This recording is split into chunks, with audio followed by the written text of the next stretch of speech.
Welcome back to another Kingdom Hearts slideshow recap.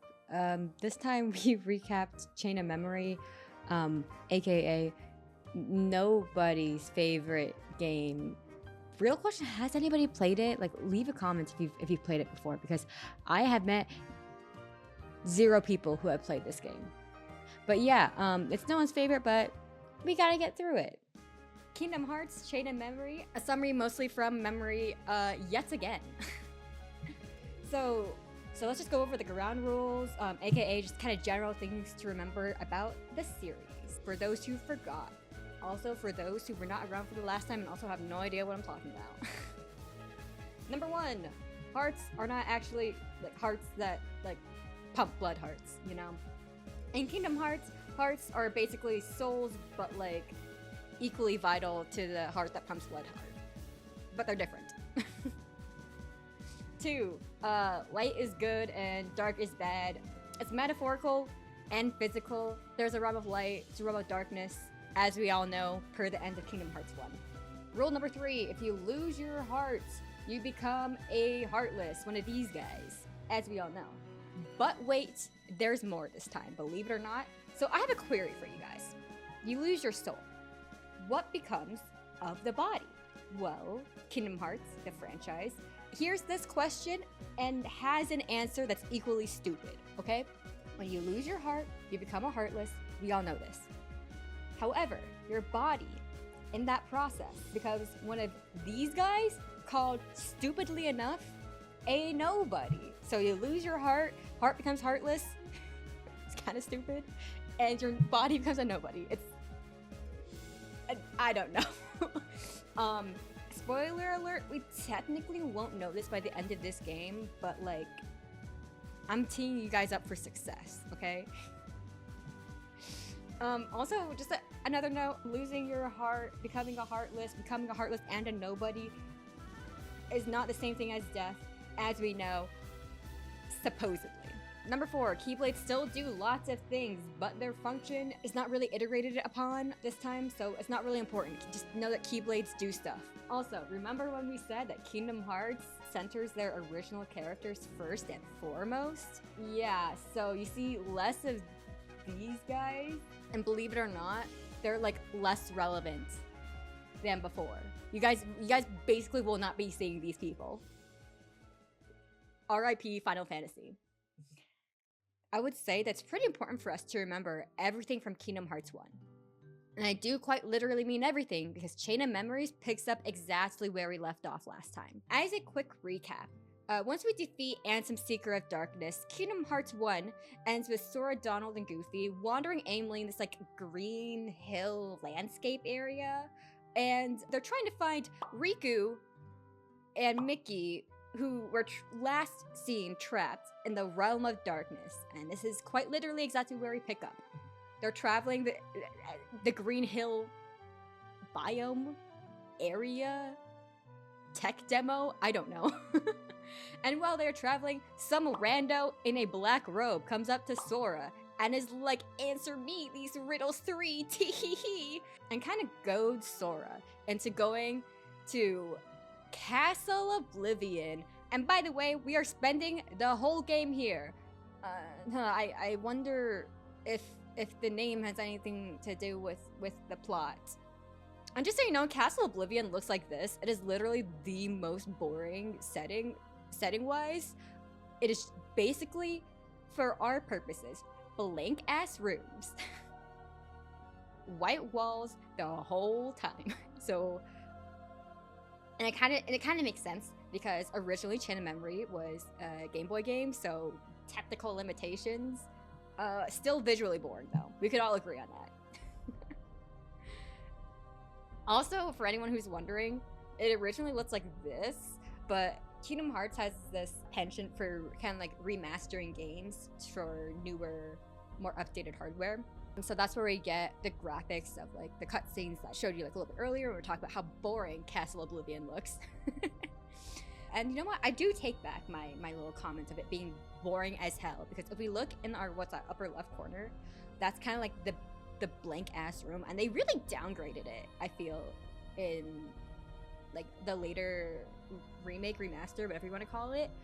But that's just me talking right now. Like, I don't think this thought came to me when I was finding these assets. Anyway, so our 3 half pints. I found out when I was making the script that I fucked up the joke last time, but who cares? They do some petty crime and break and enter into the castle. And all 3 of them, like, I'm getting the vibe that the people that we are looking for is in this castle. Let's go, in their best Mario voice. And then, you know, the hooded figure appears again and lays down the rules. Because, of course, there are rules. Sora will be giving these, like, memory cards, which will then provide Sora access to a room containing a pocket dimension, basically. And that pocket dimension will basically contain a world that Sora visited in Kingdom Hearts 1. So gameplay-wise, it means that we are revisiting these worlds, but with shittier gameplay. We will not be going over these rooms because I couldn't play this game because I hated the gameplay, which is kind of important. So we will not be going over these rooms because my complaints are all the same. The gameplay is shitty, and we will literally be going over, I believe, 1 room because it is sadly plot important. But as you can see, this is not your regular Kingdom Hearts gameplay. Blame it on the Game Boy. And that's enough on my rant on the gameplay this time around. A lot shorter than last time, huh? So, as Sora goes through the castle, he slowly runs into these guys in black robes who talk in stupid riddles. And then they give Sora a memory card. And Sora goes through some BS pocket dimension with the ass combat that we talked about earlier, and then the gameplay repeats. That's how this game plays. But these guys, who actually turn out to be these guys, are part of a club, a silly little after-school club called Organization 13. And it is important for me to convey to you that it's spelled 13, but Roman numerals. It's important. So Organization, for the most part, throughout all of I would say throughout Kingdom Hearts up until a certain point, it's basically just like Team Rocket, but like Kingdom Hearts. And I think mechanic-wise, more stupid. Analogy credit goes to Prox and not me, but in terms of the game, these guys are kind of just sort of existing in the background. Again, the story mostly focuses in on Sora. And we will be seeing quite a lot more in these games, but you know, we're not there yet. Both in the scope of Chain of Memory, Larxene and Marluxia think that they're playing 3D chess, but really are not that important. Vexen is kind of doing his own thing, and Axel, I would say out of all 4 of these guys, Axel's the most important one, but not for this game. He's the most important one overarchingly though. But bro is actually playing 3D chess, okay?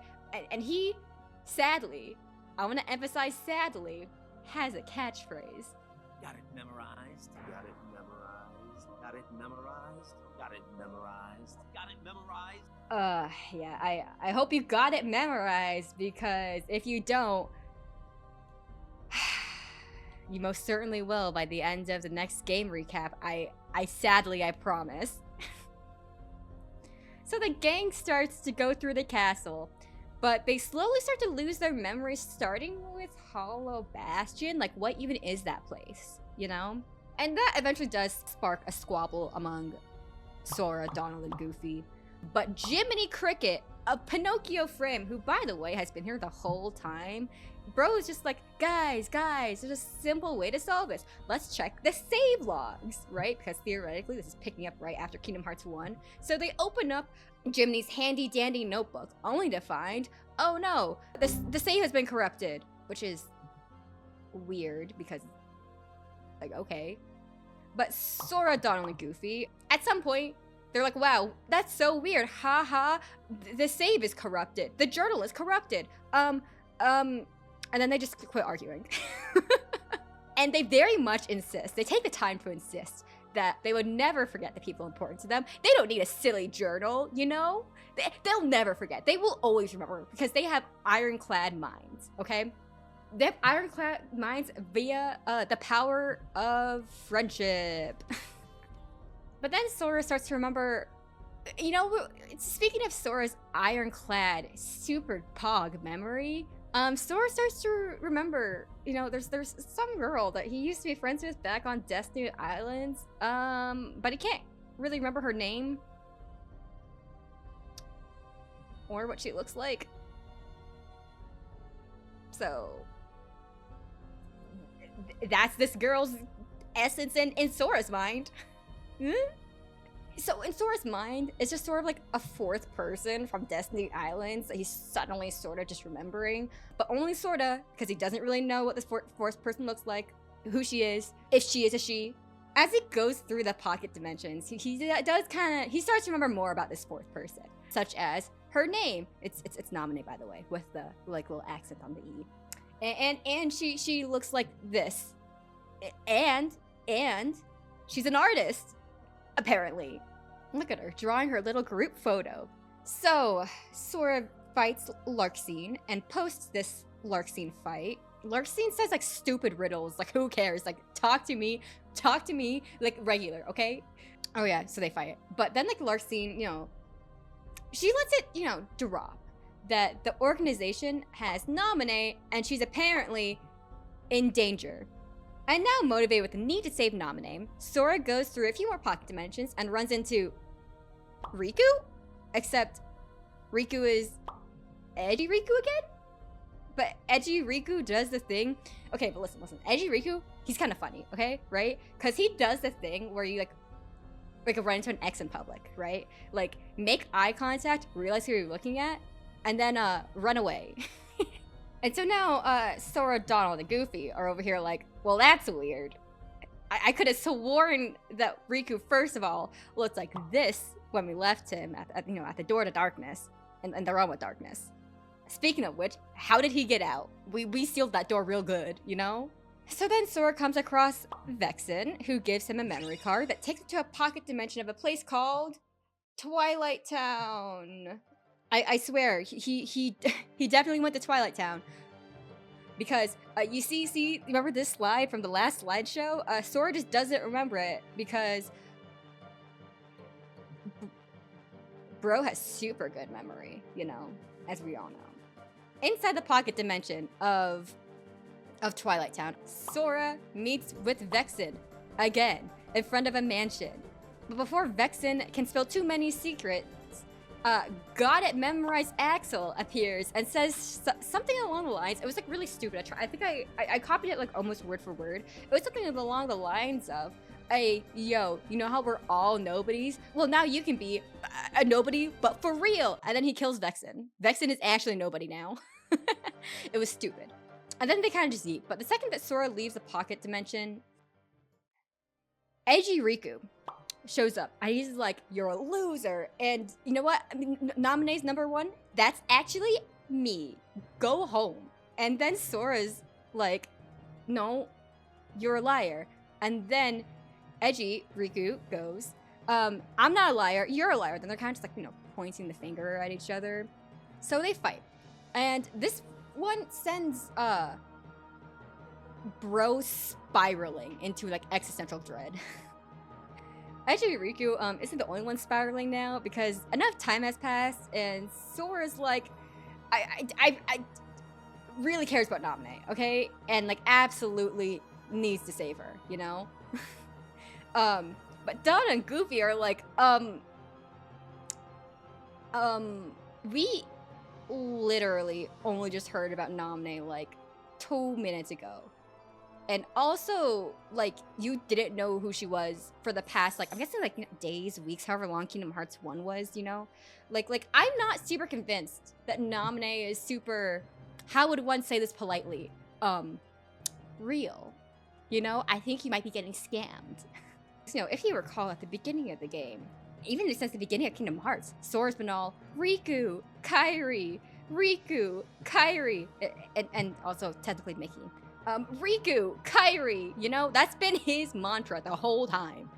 But now, Sora's literally bleeding his heart out about like how important Naminé is to him.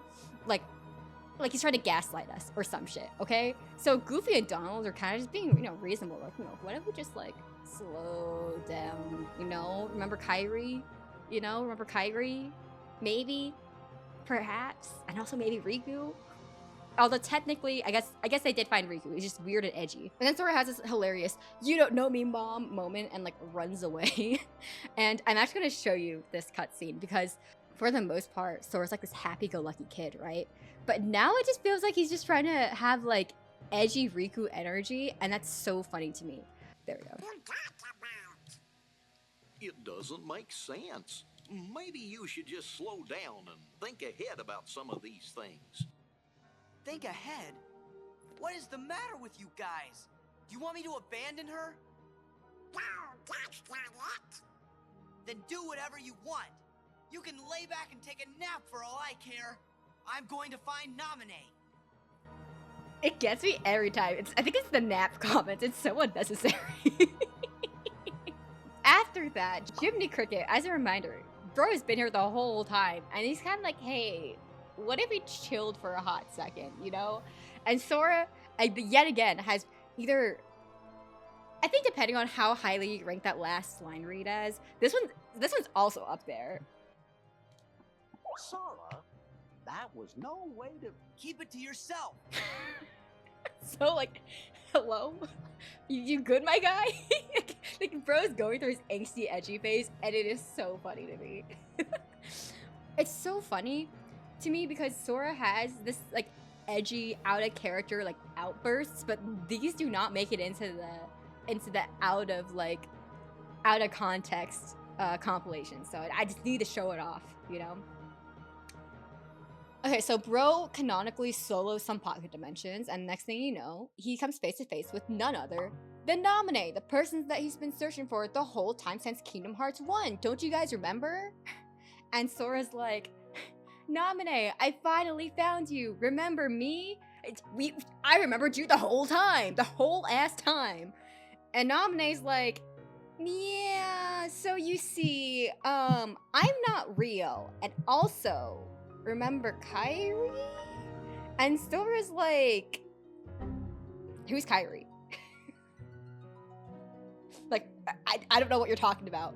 You crazy. So now I'm just like, oh shit. Okay. So you see, I sorta, I may or may not have kind of messed up. So you see, I've been low-key manipulating the situation, and now, like, your memory file is sort of corrupted. We actually don't know each other. We'd never met before. This is our first time meeting. And Sora's like, huh?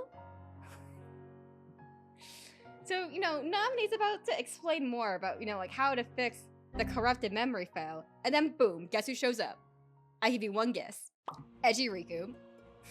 And Edgy Riku shows up with the intent to murder Sora, per usual. But before Sora, you know, can be ended, Naminé stops Riku, and then Riku legit drops like a puppet. So then, you know, to add to the party, to add to the madness of the party that's already existing, in comes Larxene with the express purpose of mocking the lifeless body of Edgy Riku. And, you know, throughout her mockery, she's giving some very important explanation of what's happening.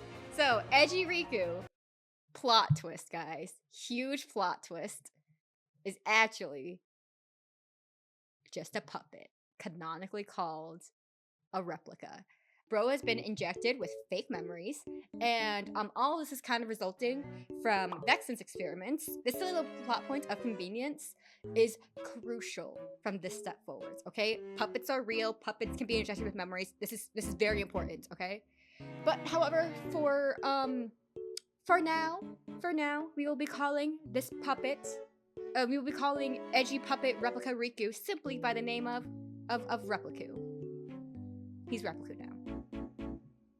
Yeah, Larxene continues to go on with her little villain monologue. It's real cute, and reveals that apparently whatever the organization was planning, which is a little bit like unclear, but whatever they're planning, it went awry. The plan has, things are messed up. So apparently, the plan, I believe, was to turn Sora a Keyblade Master into a puppet for the organization by fabricating and manipulating his quote-unquote memories of Naminé. But then I guess behind the scenes, Axel, remember him? I guess manipulated Naminé for his own unknown gains, which kind of messed up the plans. And I'll be real, Larxene, super nonchalant about the evil master plan not working. I'll be real. By this point, Donald and Goofy catch up to Sora, and together, the three half-pints work to beat up Larxene. She's dead now. And once Larxene has been defeated, Naminé, who's been like standing in the room passively watching everything go down. See, she was right there at the whole mess. She's like, come up to the 13th floor, we'll fix the corrupted memory situation. And then she leaves. While this whole situation with Larxene and the three half-pints go down, Marluxia, remember him? He's super relevant. Bro's been dealing with Axel, so I guess this explains why Larxene was like chill about the whole Axel messed everything up. But anyways, these guys fight. Just to kind of like clarify, because a lot of this game is about everybody lying to Sora, okay? And I've been trying to convey that story from his point of view, because that's kind of the most authentic way to tell the story. Another thing to note, you know, is just as a result, you know, almost everything Sora is hearing from the organization is a lie to some degree. So you gotta take it with a grain of salt. But basically, we gotta take it with a grain of salt, especially after this title. All three of these guys are in fact in Kingdom Hearts Team Rocket. It's not like Axel has been like undisguised. They're all a part of Kingdom Hearts Team Rocket. But Axel has his own thing going on. No one really knows, like, no one really gets it, but he's kind of he's working through some stuff, okay? He's working through some stuff in, like, probably should go to therapy, but can't, you know? His actions result in directly betraying the organization at this very moment. So during the Marluxia Axel fight, Naminé, who's literally going about her business, I hate to coin this phrase, but she kind of pulls a Kyrie and is yet again taken hostage by Marluxia, specifically so that Marluxia can use her as a meat shield and or leverage. But of course, you know, Sora walks in on the situation, he gets one glance on what's happening and takes the bait, you know? So now Axel and Sora fight while Marluxia and Naminé just sort of quietly leave. They just leave. They go home. Sora defeats Axel, who sort of just disappears. But honestly, okay, listen, here's the funny part. The game from Axel's perspective is quite funny. Bro kills Vexen. This guy who you don't recall, he does his own thing, and then he goes home. Anyways, so Sora continues on to the next room where he fights Marluxia. And I don't believe that Marluxia turns into a boat. But at some point during this fight, Repliku, who has 1, gotten over his existential crisis, 2, has also regained his bodily functions and some degree of free will, whatever, he aids in the fight. And then after Marluxia is defeated, Repliku sort of like disappears and then rides off into the sunset to live his best life. That guy's gone. Forever. After all the fighting is done, we're nearing the end of the game, I promise. Naminé, who again has been in the room like the whole time, I guess, she leads Sora, Donald, and Goofy to what we are now going to call the memory pod room. And she explains how restoring their memory is going to work. She can fix Sora, Donald, and Goofy's memories, and also technically Jiminy Cricket, who's been here the whole time. There will come some stipulations, some conditions, okay? 1, our team is going to be placed in a sleep pod, basically in like a stasis. 2, it's going to take a long time. 3, when they are released from their memory sleep pods, they will remember nothing from this title. So our team is like, well, I don't see any other solution to the problem, and they agree to the terms. But Jiminy Cricket, you know, he thinks he could pull a cheeky, clever little move, you know? Sure, they won't remember any of the shit that goes down from this adventure, but Jiminy's job is to write shit down, so he literally writes a silly little note in his notebook, thank Naminé, and then he goes, yup, I don't know, 1, exactly who Naminé is, 2, what that even means, I will provide no more context. And then he closes his notebook, calls it a day, and succumbs to the memory pod. The end. But wait, we're only halfway through. You see, Chain of Memories is actually broken down into two different stories. Sora's route, which we just went over, and Riku's route. It's this Riku, not that Riku, because it gets confusing, so I am now forced to use little name tags from here on out. But Riku's story runs mostly concurrent with Sora's, but it does start after Sora and the gang have already committed a minor crime of breaking and entering. Well, we saw Riku at the Door to Darkness, but what has Bro been doing exactly? Because aside from the little gaslighting throughout all of Sora's route, the story still takes place in Castle Oblivion, right? So how does Riku get to Castle Oblivion? Believe it or not, we actually catch Riku, who's been floating through a dark void, and then and I'm not kidding, hears the voice of God, I assume, and the voice of God provides him with a memory card, which upon receiving, poofs Riku to Castle Oblivion, an obligatory world title, because we don't get a lot of those. So let's talk about these little cards in the context of Riku's storyline. Well, Sora's memory cards were mostly just like funny little cards that allow him to recall his silly, goofy little journey from Kingdom Hearts 1. You know, it's the perfect disguise for a waste of time. Riku's actually has more narrative purpose, believe it or not. Like, I believe Riku's first card is about facing one of his darkest moments from the first game, which is like when he became evil, or like when he killed Maleficent. I don't know, something like that towards the end of the game. And that's kind of the running theme of his cards. I don't know, whatever the point is that his first card occurs from his point of view late game Kingdom Hearts 1. Who cares? But also, importantly, the voice of God turns out to be actually Ansem Seeker of Darkness. So actually sort of the opposite of God, one would say. But Bro's trying to get Riku to give into the darkness and become edgy Riku again. But then Phantom Mickey appears and scares off Ansem, Seeker of Darkness, and promises to Riku that one day Phantom Mickey will become Corporeal Mickey once again. Mickey's just trying to figure some shit out, okay? During Riku's route, we get to see more of the members of Organization 13 and kind of get more of an insight to what's going on there. But we meet two more members who are relevant to Riku's side of the story. Lexius, who doesn't talk much, and Zexion, don't know why their names rhyme, and also technically we're reintroduced to Vexen, but like who cares? But also, one thing to know is that all these organization guys have names that are anagrams of other names, just without the X. So you have until Kingdom Hearts, I think it's Kingdom Hearts 3 or Kingdom Hearts Dream Drop Distance to figure out what the anagram is. I'll promise you, I think Vexen is probably the easiest one, because the other guys' names are a little bit goofy. But the three of them are, at some point, are just kind of standing around and trash talking Marluxia's plan. They think it's stupid and dumb, and that Marluxia is also stupid and dumb. But importantly, these guys do in fact know that Riku and Ansem Seeker of Darkness are in the castle, because Riku, I guess, is subconsciously drawn to Sora. I don't get it. They don't get it. Who knows? Either way, Riku showing up, technically not part of their plan. They also talk about a quote-unquote superior being, which is a hot from me, but like, that's a problem for another day, you know? Side note, Vexen meets Riku, talks in riddles, and then Riku's like, yeah bro, I don't do riddles. And then Vexen just talks normally from then on. And, you know, then they fight so that Vexen can get fight data for Repliku,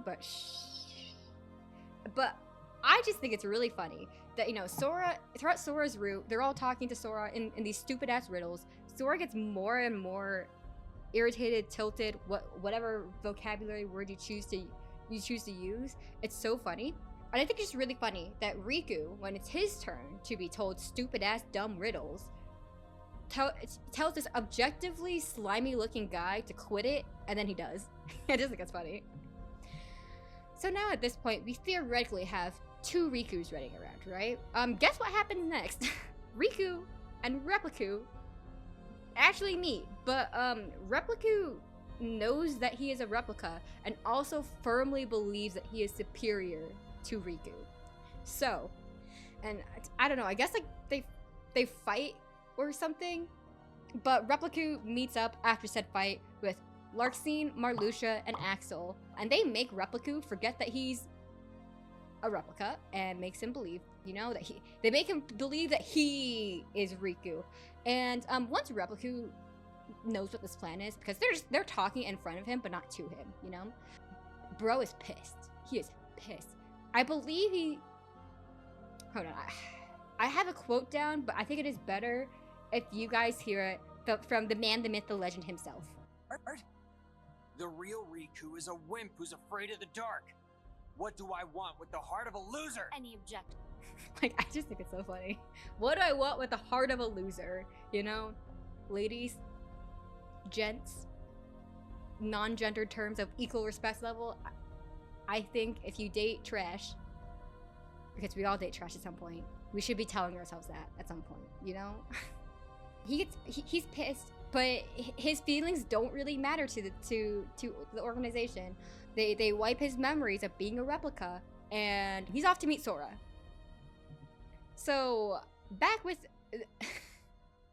the real Riku. By the way, by this time, Riku's story is not like as in depth as Sora's is. To even access Riku's story, you have to go through all of Sora's story. So his story is much more condensed. So by the time we catch back up with Riku, Vexen is super dead. So yeah, a little bit of time has passed.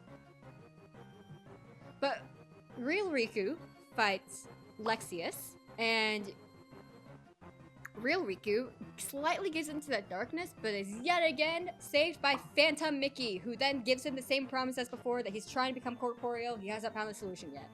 By the time that Marluxia has been defeated, Zexion taunts Riku and tells him that it's his fault that Destiny Islands felt the darkness, which, like, I guess, like, sorta, I guess, sure.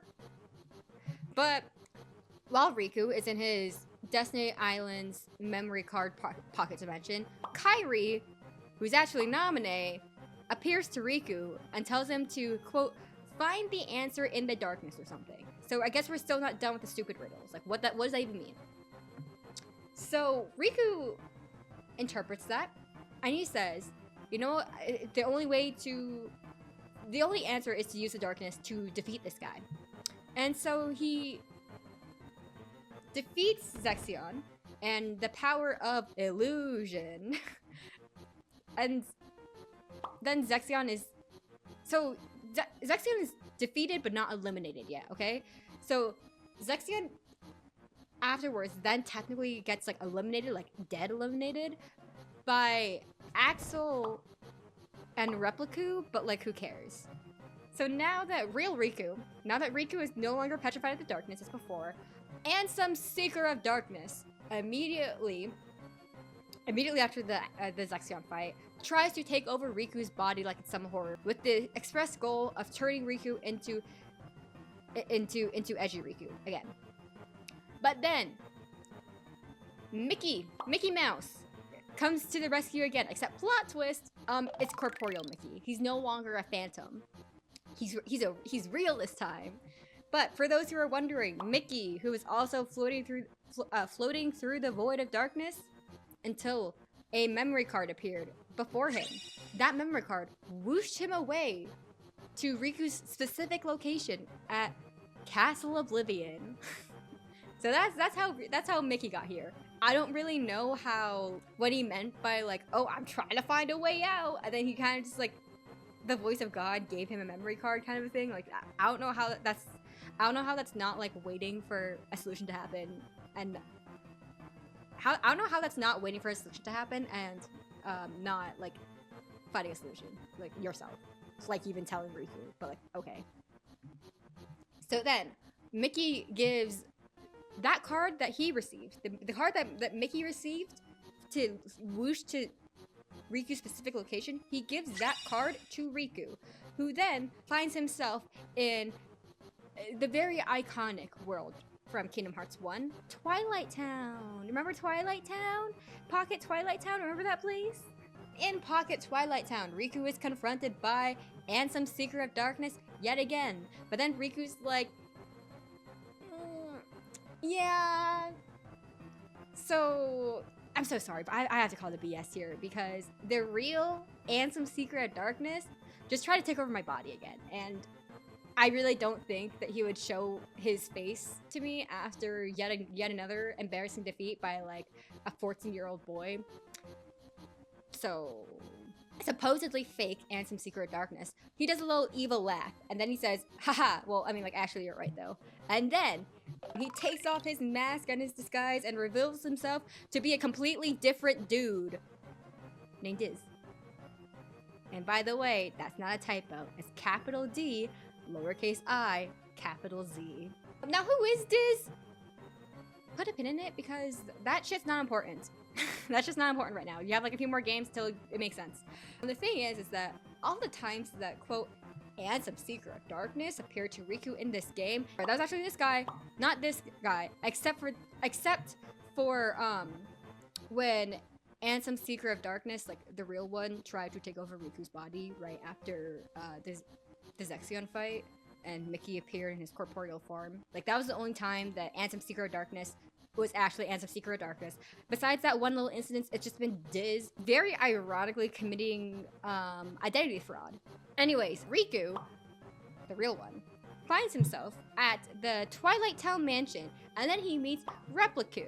And one of the most hilarious meme lines that gets put into those like Kingdom Hearts out of context compilations happens at this point in time. How can you tell?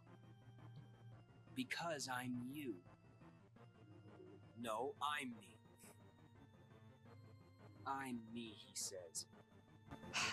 At this point in the timeline, Repliku is tweaking out. Bro is losing it. Like, look at this next monologue and tell me that this isn't an unhinged man, okay? Tell me that this bro is perfectly sane and completely had lost 0 marbles, okay? Must be nice being real. A fake like me could never get away with saying that. That's right. I'm a phony. A fake. The way I look, the way I feel, everything I remember. And even... By the way, he keeps going. I just had to cut it off. And you know what? Like, I guess, like, fair enough, right? Because, like, I guess he's technically going through an existential crisis, and he also just found out that he's a replica, I guess, you know? So maybe we can give him grace, but I think it's funny that he's just tweaking out, and he just loses it like that. In the midst of this existential crisis, Replica tries to, like, find meaning in his new goal, and that is to replace the real Riku? I don't know. They fight, Replica is defeated, and he, like, melts into this puddle of darkness or something. Like, he says some, like, edgy shit about, like, death or something. And then the real Riku is kind of like, well, that was a weird interaction. And then he just kind of goes about his day. And after this little run-in with Replica, Riku meets Namine, who just... And by the way, by this point in time, Namine has just put our main gang into the sleep pods. So Namine catches Riku up on everything that's been going on, like on Sora's side of the story, and offers to fix Riku's darkness problem, I guess, also via sleeping pod. So same terms and conditions apply as to like the memory fixing. And you know, if Riku is in the sleeping pod, Ansem wouldn't be able to take over Riku's body, which is, by the way, like a quite serious risk at this moment. But Riku respectfully denies Namine's offer and basically says, nah, I'd win. And then he goes off to fight Ansem, Seeker of Darkness in his heart again, so that the risk of this guy becoming edgy again is negated. However, Bro can still, after fighting Ansem, Seeker of Darkness and winning, Bro can still feel Ansem like lingering somewhere in the darkness of his heart. You know how it is. Mickey is like, hey, what if I joined you in your internal battle to defeat the darkness? And Riku's like, okay, I guess. So the game ends with both Riku and Mickey in the black organization coats that Diz gave them. This guy, in case you forgot, because I know I introduced him in this slideshow, but I cannot emphasize how not important he is in this game. And it ends with essentially, and here comes the stupid part, okay? It ends with Riku neither taking the path to light nor to darkness, but rather the path between, a path to, one may even dare say, twilight. But the end, for real, for real.